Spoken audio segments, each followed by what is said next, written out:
بسم اللہ الرحمن الرحیم۔ السلام علیکم ناظرین، میں ہوں شاہد جاوید دستگوی۔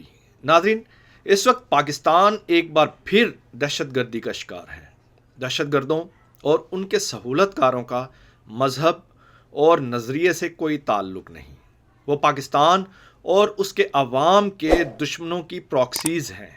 اسی لیے ان کا ہدف پاک فوج، سلامتی کے ادارے، سیاسی اور مذہبی جماعتیں اور ان کے قائدین اور پاکستان کے عوام ہیں۔ وہ مسلسل ان پر حملہ آور ہیں۔ آج ایک خبر موصول ہوئی ہے جس کے مطابق پاکستان کی ایک اہم ترین شخصیت کی جان کو خطرہ ہے۔ وہ شخصیت پاکستان کی سب سے بڑی دینی سیاسی جماعت جمعیت علماء اسلام کے قائد مولانا فضل الرحمان ہیں۔ مولانا کی سیاست سے 100 اختلاف ہو سکتے ہیں، لیکن اس بات سے کوئی انکار نہیں کیا جا سکتا کہ اس وقت مولانا فضل الرحمان صرف مذہبی سیاست ہی نہیں بلکہ قومی سیاست میں بھی ایک منفرد مقام رکھتے ہیں۔ بے شک مولانا کا تعلق دیوبند مکتبہ فکر سے ہے، لیکن ان کا احترام پاکستان میں موجود تمام مکاتب فکر کے علماء و شیوخ میں موجود ہے۔ تمام مکاتب فکر کی بڑی بڑی شخصیات انہیں اپنا قائد مانتی ہیں۔ صرف مذہبی ہی نہیں، پی ڈی ایم میں موجود ملک کی چھوٹی بڑی کم و بیش 13 جماعتوں نے انہیں اپنا قائد تسلیم کیا۔ اس لیے ایک ایسی شخصیت کے بارے میں یہ خبر آنا کہ ان کی جان کو خطرات لاحق ہیں، اس خبر نے سیاسی اور دینی حلقوں کو تشویش میں مبتلا کر دیا ہے۔ نگران وزیر داخلہ سینیٹر سرفراز بگٹی نے اس خبر کی تصدیق کرتے ہوئے کہا ہے کہ انتخابی مہم کے دوران سیاسی قیادت کو عمومی خطرہ ہے، لیکن حکومت کو مولانا فضل الرحمان سے متعلق ایک خصوصی سیکیورٹی تھریٹ موصول ہوا ہے۔ انہوں نے یہ بھی کہا ہے کہ سیکیورٹی سے متعلق الیکشن کمیشن کی تمام ضروریات پوری کریں گے۔ الیکشن کمیشن کو جتنی پیرا ملٹری فورس درکار ہوگی فراہم کریں گے۔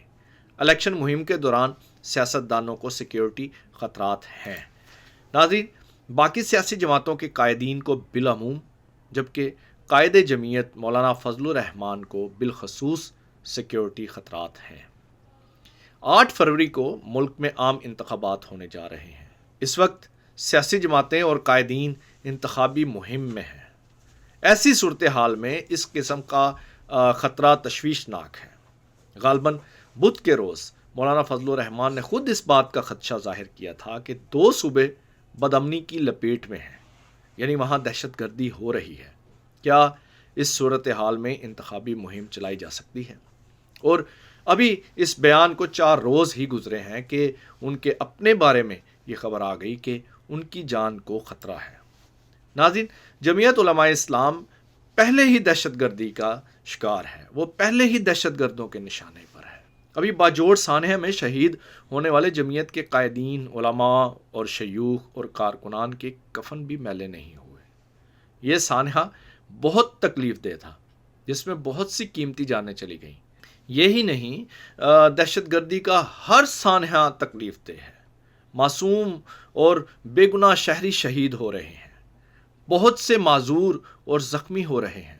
نہ جانے کتنے بچے یتیم ہو چکے ہیں اور کتنی عورتوں کے سہاگ اجڑ چکے ہیں، کتنی ماؤں کی گود اجڑ چکی ہے، اور کتنے باپ تھے جو عمر بھر جوان بچوں کی لاشوں کا کندھوں پر اپنے بوجھ لیے جئیں گی۔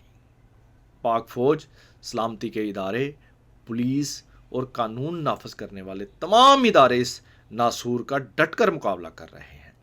وہ دہشت گردوں کے حملے اپنے سینوں پر روک رہے ہیں۔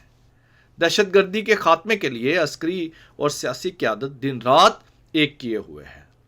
ان تمام تر اقدامات کے باوجود ہمیں یہ بات یاد رکھنی چاہیے کہ دشمن گھات لگائے بیٹھا ہے اور آسان ٹارگٹ کی تلاش میں ہے۔